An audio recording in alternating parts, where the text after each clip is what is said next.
काल महाराष्ट्र सरकारने हिंदी सक्तीचे दोन्ही GR रद्द केले किंवा रद्द करायला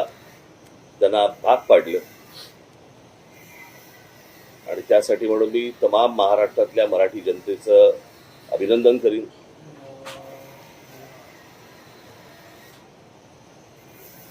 सर्व बाजूनी तो जो रेटा आला आणि त्याच्यातनं हा सरकारला खरं तर काही गरज नसताना हा खरं तर विषय आला होता,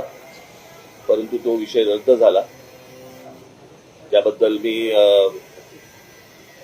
महाराष्ट्रातल्या अनेक मराठी जनांचे तर आभार मानीनच, पण त्याचबरोबर मी अनेक साहित्यिक, त्याचबरोबर काही मोजके कलावंत, त्याचबरोबर मराठी वर्तमानपत्राचे आणि मराठी टेलिव्हिजन चॅनलच्या सर्व पत्रकार आणि संपादकांचे मी आभार मानतो।